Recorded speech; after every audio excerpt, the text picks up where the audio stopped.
Typically, mean velocity is more suited to your strength type exercises, so your non-ballistic type exercises, so bench, deadlifts, squat, etc. And peak velocity is more suited to your explosive, powerful exercises.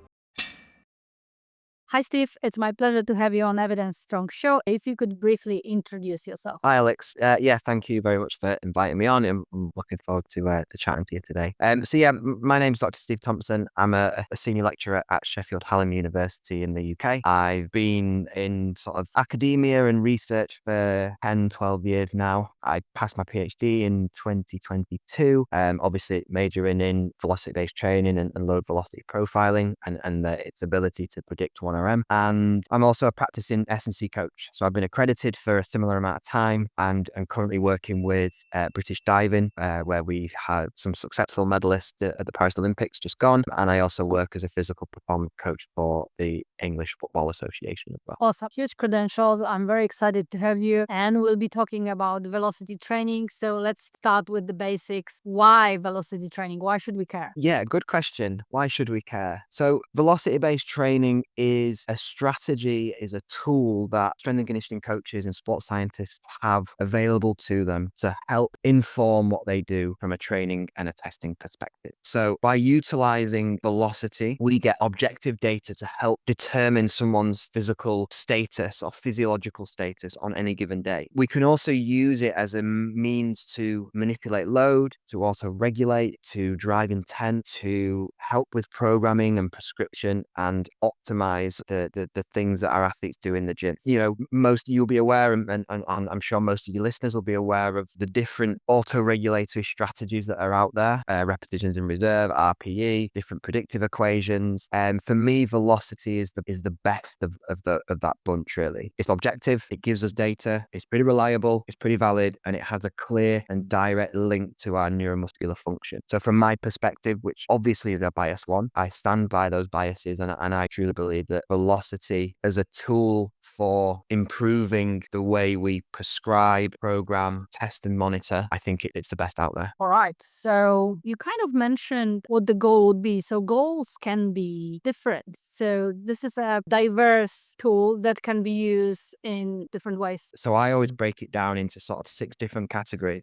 The main 6 roles and responsibilities outside of coaching that an S&C coach typically has to undergo or think about. So we've got our testing, whereby you could apply some form of load velocity profile, which is the most common and most popular from a research perspective. We've got monitoring, where you might do some simple tracking of velocity to just identify sort of that physiological status, readiness to train type approach. We've got programming, so being able to set velocity zones and targets to help athletes understand where and what they should be lifting. We've got kind of the prediction, the auto-regulation, whereby we might either predict 1RM or we might do a bit more of a bespoke, simple approach to load manipulation and, adjusting the load on the bar based on the velocities that we're seeing. We've then got kind of fatigue monitoring, volume control through velocity loss. And then the final one, which is arguably the most impactful, but unfortunately the least researched, is that feedback that you can get from velocity and the ability to drive intent and competition and just create a really healthy environment within the weight room. And,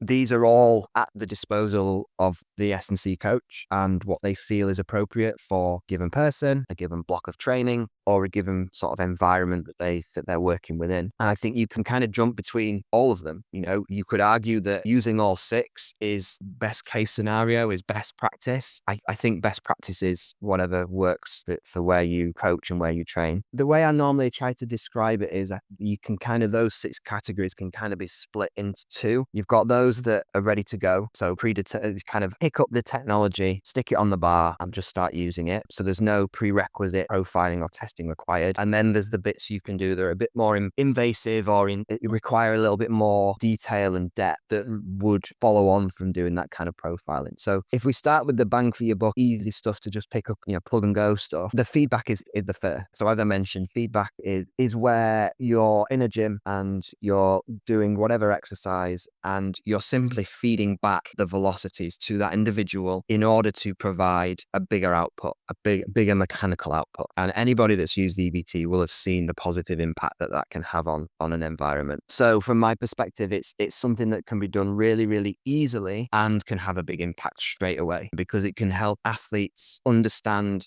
intent. Certainly from a younger perspective, you start to give them some targets, or you start to sort of say, okay, that last rep was 1.02, and you get 1.05, and they do it and they think, oh, okay, now I understand what driving intent might feel like. I thought I was doing it, but perhaps I wasn't. But then you can also use it to create a really healthy environment. So if you're working in a team setting or a squad setting where there's lots of people training all at the same time, you can create leaderboards, or you can split the leaderboards up so it's fair. You could do it by relative strength, or whatever you decided was an appropriate way of breaking down the squad. And you can chase some velocities and create this healthy environment, either with peers or even with oneself. And there's research out there. There's a meta-analysis by Jonathan Weekly and his research team that kind of looked at all of those different feedback related studies and found that velocity can help to improve performance, and performance is defined by output, so mechanical output, typically through measurement of velocity. But simply giving that feedback can improve performance by 8%, which is quite a lot, I think. Certainly if you're working with the upper echelons of performance, I think trying to find 8% improvement would make a big difference. So from my perspective, the feedback aspect of VBT is the easiest to implement and potentially has the biggest bang for your buck. So I would definitely implore everybody, just give it a go that invest in VBT. Okay, we went through feedback. What would be the next one easy to use? So I think from a monitoring perspective, there's some real simple testing as well, actually. There's some real simple things we can do that often get overlooked. I think the first is the idea of readiness to train. So the reason I like velocity is, as I mentioned earlier, it has kind of like direct link with neuromuscular function. If you think about force equals mass times acceleration and how we break that down and how we split that down, any kind of force or velocity measurement directly links to what's happening physiologically. If you think about force velocity relationships, how that links to how a muscle shortens and lengthens, there is clear relationships with that type of information versus what's happening physiologically. So I really like that.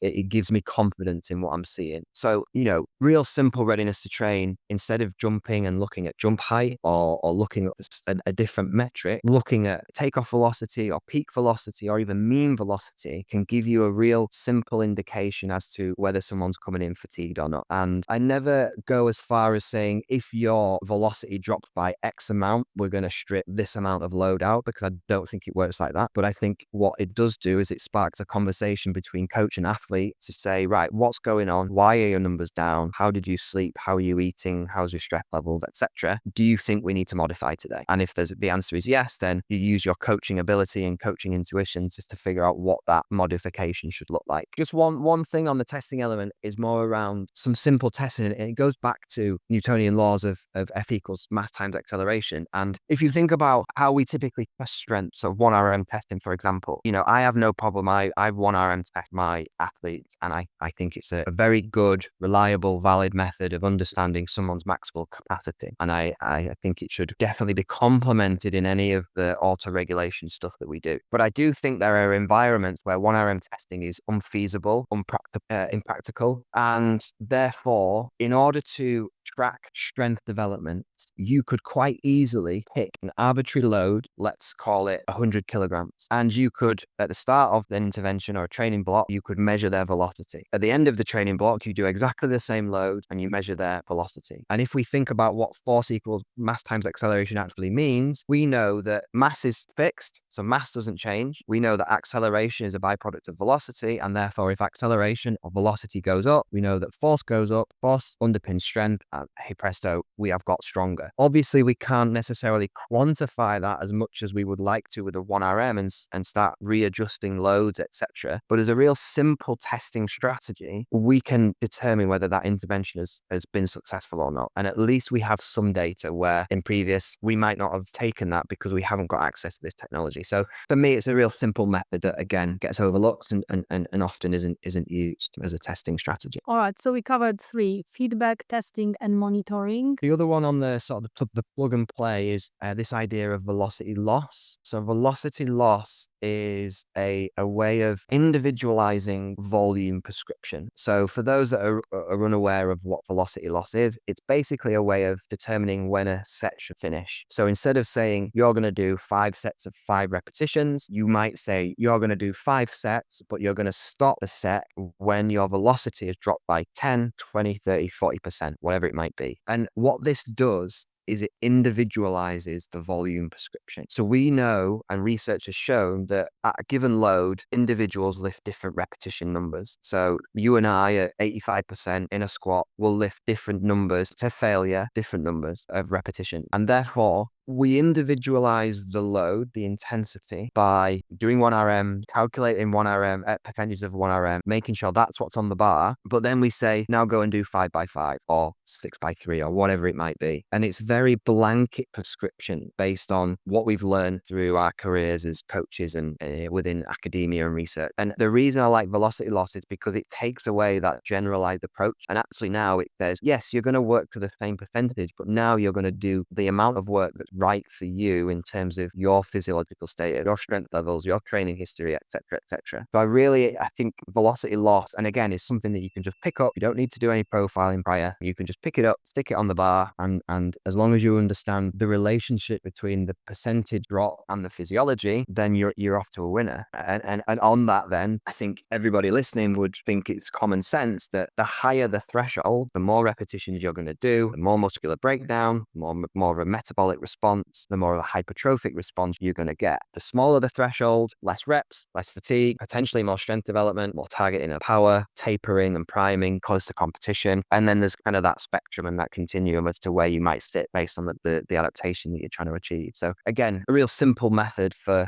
individualizing the volume prescription, which I think is an important thing that again often gets overlooked. Could you go through the examples? So following on what you suggested before, let's say I have some sets to do at 85%. Now, how you would use the velocity loss to guide the prescription? Yeah, so if you're in a strength block, let's take block periodization is a real simple way of breaking it down. So that first block, accumulation, hypertrophy kind of goal response, you're looking at the higher end. So you're looking at anywhere between 30 and 40, 45% velocity loss. Research suggests that 40 to 45% is pretty close to where failure would be from a velocity perspective. And obviously there are lots of research coming out more recently that suggests actually training to failure isn't as effective for strength and hypertrophy developments than not training to failure. So having a little bit in the tank is probably worthwhile, but you're going to get a lot more mechanical and metabolic responses from doing that larger amount of work. So yeah, 30 to 40% is that accumulation block, that hypertrophy block. Strength then is going to be around 20 to 25, 30%. So that's your transmutation. And then for your realization block, which is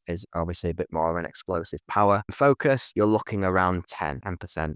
I think when you're then going closer to competition, if we're in kind of an Olympic sport, for example, and we get into that peaking and that tapering strategy, I would probably be looking at 5%. Now, 5% might only be 1 rep or 2 reps, but that's probably what we want at that given time because of our proximity to competition. So that's how I would typically break it down. And that's based off a lot of research. It's not just me making it up. That's kind of all over the place with velocity loss research. Thank you. That's very helpful. All right, fatigue covered. Now we have, do I remember correctly, programming and prediction, 2 more left. Yeah, so I suppose we probably need to just go back to the testing element because this is where profiling comes in. So obviously the paper that I recently published with my colleagues, a big part of that was around load velocity profiling. And load velocity profiling is an area of research that is heavily researched these days. There is lots out there, which is good and also not so good sometimes. But load velocity profiling is essentially an incremental protocol. It's no different to a 1RM. However, you might start a little bit lighter. You might go up in more sensible increments. So let's say you start at 30% 1RM and go up to 110% increments. You wouldn't do that if you were just doing a 1RM. You might start at 50, go to 70, 80, etc. So there's maybe a few more increments involved, and every lift is done with maximal intent and velocity. But apart from that, it's an incremental protocol. It's exactly the same as a 1RM. So I think firstly, it's important to note that sometimes there is this conflict between velocity velocity-based training advocate, percentage 1RM advocates, and it's almost like the two don't go together, when I think that's just madness. They absolutely should go together and should always go together. They are very complementary. So if we're going to do our 1RM test, great, get that data, but then why not track the velocity on the lower loads as well and get that data at the same time? If we're going to prescribe percentage of 1RM, great, that's how we learn, that's how we understand where adaptations sit, but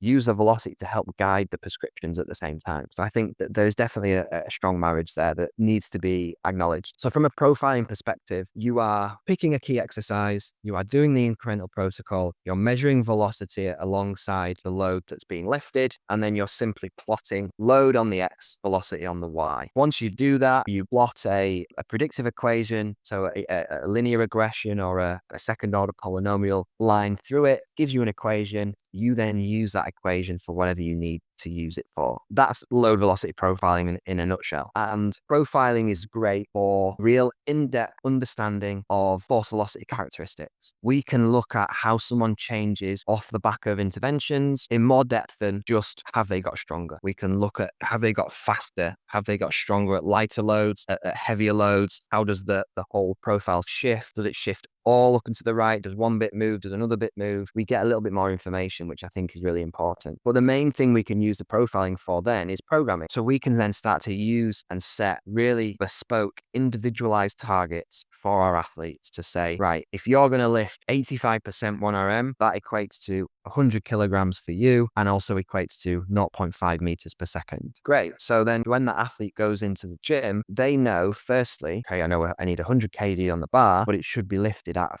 0.5 meters per second, done maximally. If for whatever reason that 100k is faster or slower, well, we can then decide whether we need to adjust that load, that manipulate the load. So auto-regulate. And what that allows the athlete to do is to become a little bit more intuitive and a little bit more self-aware of their own training. So they become a little bit more, have a better ownership of their own training, because instead of now saying, going to the coach, oh, I don't feel great, should I drop it a bit? They can use the data themselves. They know they should be at 0.5. It's now coming out at 0.4. Well, then they know they need to take a little bit off to hit that zone that's been set by the coach. So I think that can be a really powerful tool, not only in optimizing prescriptions, but in educating athletes at the same time in terms of taking ownership for their own training. The only downfall is you have to have the time and the resource to be able to go through the profile. Every exercise has its own profile, so it's not one profile fits all, and every individual has their own profile. So if you are working with a big squad, it becomes a little bit more difficult to manage that. There are options out there, the quite heavily researched is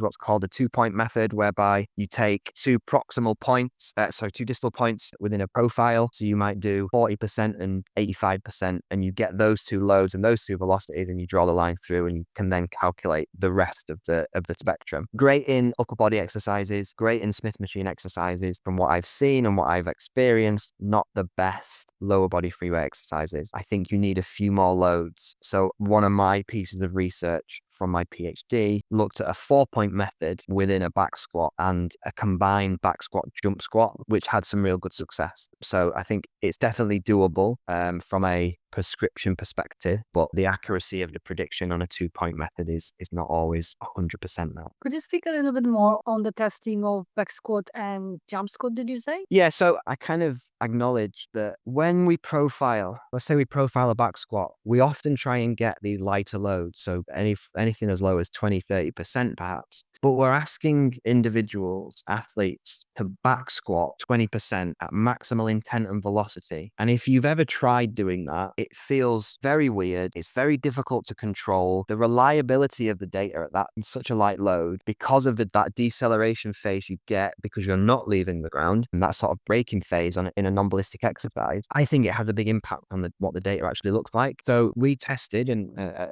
researched a combination of doing a jump squat, but a full jump squat, so full descent as you would the back squat, and then just accelerate through and off the ground from 0% to 60% 1RM, and then we continued with the back squat. Took a combination of those in order to predict 1RM, and found that was far more successful than just doing back squat alone. Sorry, do you plot it on one load velocity curve? Yes. So you work off percentages of back squat 1RM, but you would simply jump at the lighter loads, and you would still do full descent, just accelerate all the way through and leave the ground at those lighter loads and plot it. And actually what you find is it now becomes more of a curved line. So you apply a second order polynomial instead of a linear regression, and the predictions were much, much better. So it's something that I always try and use and try and advocate for when I'm talking to people about profiling. Do you use mean or peak velocity? Mean, yeah. I always try to use mean from a profiling perspective because, again, it's a slightly more stable metric. Peak velocity, if depending on the technology and depending on the way it's been done, can sometimes throw out some erroneous data, which then just breaks off the profile a little bit. Could you speak a little bit more about peak and mean velocity and when you would use which one and why? Yeah, so typically mean velocity is more suited to your strength type exercises, so your non-ballistic type exercises, so bench, deadlifts, squat, etc. And peak velocity is more suited to your explosive, powerful exercises. So maybe weightlifting derivatives, loaded jumps, if you use any kind of unloaded jumps as well. I think that's fine. I think that works, and I agree that's how it's typically used.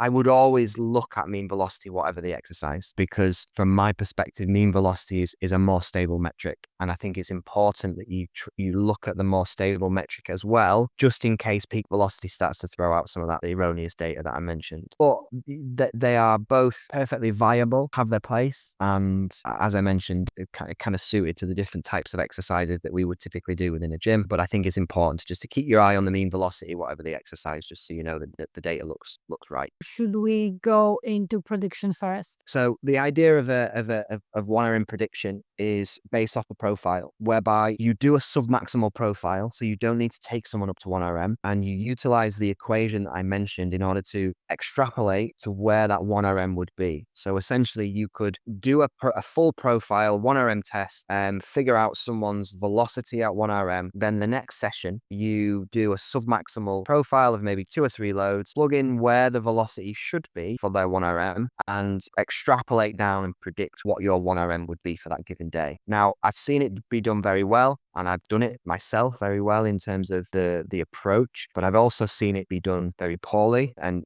found some remarkable predictions of 1RM. And I think coaches need to be wary of using it religiously, because it can often, if one thing isn't quite right, one lift is done not with maximal intent, or there's some issue with the technology, it can throw the predictions completely off, and it's something that then has a much bigger impact further down the line. So I often advocate the more acute load manipulation based on the profile that how I described it earlier, in terms of get your full profile, learn, figure out what loads you want to lift at, and then essentially figure out what that velocity should be, and then put a little zone around it. So let's say your target is 0.5 meters per second. You might go 0.03 either side. So you've got from 0.47 to 0.53. There's your zone. Stay in that zone for all of your sets. If you come out of it, take a little bit off, but put a little bit on. And I think that's a much simpler way of auto-regulating than trying to use fancy equations and potentially troublesome equations to predict what your actual 1RM could be on that given day. I think the other thing is those predictions need to be done at the start of every session. That's time consuming. It could take 15, 20 minutes to do it. And if you've only got 45 to 60 minutes with a full squad, it's just not feasible. So I think there are, and this is coming from someone, by the way, who studied this as their part of their PhD. And I now sort of suggest maybe not that worth it. And I did it for 5.5 years. So, if it's not coming from any negative bias, it's from experience of sort of thinking, well, is it the best way of doing it? And I don't think it's the simplest way, that's for sure. I think there's other ways that we have the same kind of impact without having to go through the same process at every start of every session, and then trust some equations that perhaps are not always going to be as valid as we hoped. What would be your comment on on trying to predict, for example, with athletes who cannot do 1RM testing, do a block with them and then try to predict at the end of the block whether they got stronger in, let's say, back squat? Yeah, I think that's again a viable option. Like I said at the very start of this recording, VBT is very flexible, and if you're working with athletes who, for whatever reason, can't do 1RM testing, then you have to think of a way around that, and prediction might be that. I think one of the ways that it can obviously work is if you are working with individual athletes and you have a little bit more time. But I think that there are also there's a whole host of research out there that we can try and utilize. So while we want to individualize as much as we possibly can, if you're not able to do that for whatever reason, there's going to be some research out there that has breakdowns of velocity zones and velocity targets based on percentages of 1RM in a population that's probably very similar to the one that you're working in, that you could maybe think, well, let's cut out the middleman and let's just take that data. The whole point of the profile from a programming perspective is to set targets and zones. So if we have that data already and we're kind of fairly confident that the population is similar enough that we can be confident that those velocity targets are going to be not too far away, well, why don't we just use that? And let's save some time. So there are lots of ways to do it. There are lots of ways to use VBT successfully. There are a few ways to use it unsuccessfully, but I think trying to keep it as simple as possible is definitely the place to start, and then build out on top of it.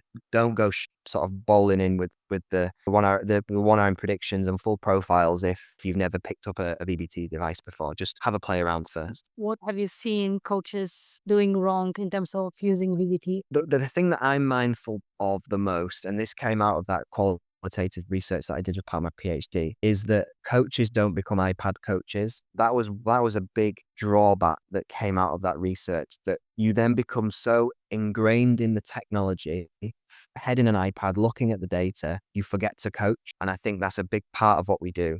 S&C coaches are there to work with athletes in person, make sure that they are moving right, lifting right, doing the right things in the right way, building those relationships. If you've got your head in an iPad, that then suffers. So I think that's one bit, is either use it at the right times. So pick one or two exercises, use it for those and then put it away, or educate your athletes to be able to use it themselves so that you can be then in that environment and be coaching, etc., and not having to worry about what the technology is telling us. I think that's probably the main sort of cautionary piece of advice I would give. Awesome, thank you. There are lots and lots of things that we can do. You can be extremely invasive and fully immersive with VBT, and every little bit has some kind of data attached to it. And if that works, that's what your athletes like, then go for it. I think, brilliant. But be mindful that not every athlete likes data. Not every athlete likes using technology. And I think being mindful of that as well is important, to remember that there's a person behind the device or the underneath the barbell that needs to be brought into that conversation and that decision as to how and when it's used. Awesome, you made me excited about VBT. So, Right. all right, 2 short questions to finish. The first one is, what is your favorite lift? Favorite lift? Back squat. Why is that? It's just something I've always loved doing. Do it every session if I can. It makes me, from a movement perspective, I feel good after doing it. It's one that I always sort of able to get stuck into, and yeah, I'd say it's the pretty staple of any kind of S&C program. Sounds about right. If people want to follow your work, see what you're up to, maybe answer the question where they should go online to find you. Yeah, so you can contact me on X. So that's, my handle is @Steve381. I do have an Instagram account, Steve Thompson 99T. Not necessarily, I don't use it for work that much, but I'm happy for people to reach out on there. Or email is always fine as well, which we can put on the show notes or whatever. All right, sounds good. Thank you so much, Steve. It was a pleasure. Bro, thanks, Alex. Appreciate it.